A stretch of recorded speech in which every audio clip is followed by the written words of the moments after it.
England നാണം കെട്ടെന്ന് തന്നെ പറയേണ്ടിയിരിക്കുന്നു. അഞ്ചാം ടെസ്റ്റിൽ ഇന്ത്യ മികച്ച വിജയമാണ് ഇപ്പോൾ സ്വന്തമാക്കിയിരിക്കുന്നത്. ഒരു ഇന്നിങ്സിൻ്റെയും 64 റൺസിൻ്റെയും വിജയമാണ് ഇന്ത്യ നേടിയിരിക്കുന്നത്. ഇന്ത്യയുടെ ബൗളിങ്ങിന് മുന്നിൽ പിടിച്ചു നിൽക്കാൻ അവർക്ക് സാധിച്ചില്ല.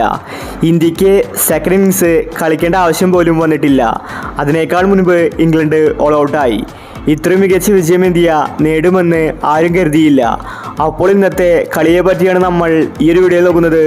ഇത്തരം ക്രിക്കറ്റ് ന്യൂസിന് വേണ്ടി ഈ ചാനൽ മറക്കാതെ സബ്സ്ക്രൈബ് ചെയ്യൂ. ഫസ്റ്റ് ഇന്നിങ്സിൽ ഇംഗ്ലണ്ട് 218 റൺസാണ് എടുത്തിട്ടുണ്ടായിരുന്നത്. പിന്നീട് ഇന്ത്യ ഫസ്റ്റ് ഇന്നിങ്സിന് ഇറങ്ങി. ഇന്ത്യക്ക് കൂറ്റൻ ടാർഗറ്റാണ് ലഭിച്ചിട്ടുണ്ടായിരുന്നത്. ഇന്ത്യ 477 റൺസ് ഫസ്റ്റ് ഇന്നിങ്സിൽ നേടിയിട്ടുണ്ടായിരുന്നു. രോഹിത് ശർമ്മയും ഗില്ലും സെഞ്ചുറി അടിച്ചു. അതുപോലെ ജയ്സ്വാൾ, സർഫറാസ് ഖാൻ, ദേവദത്ത് പടിക്കൽ ഇവരെല്ലാവരും തന്നെ അടിച്ചു കളിച്ചു. ഇതോടുകൂടിയാണ് ഇന്ത്യക്ക് നല്ലൊരു ടാർഗറ്റ് ലഭിച്ചിട്ടുണ്ടായിരുന്നത്.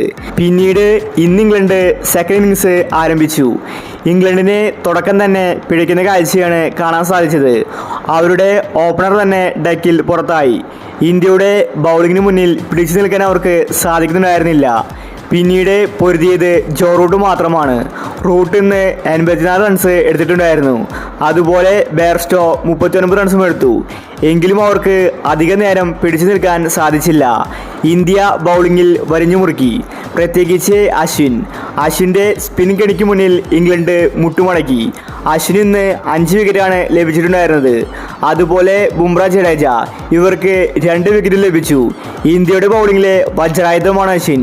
അങ്ങനെ ഇപ്പോൾ ഇന്ത്യ 5ാം ടെസ്റ്റ് വിജയിച്ചിരിക്കുകയാണ്. ഇതൊരു ചരിത്ര നേട്ടമാണ്.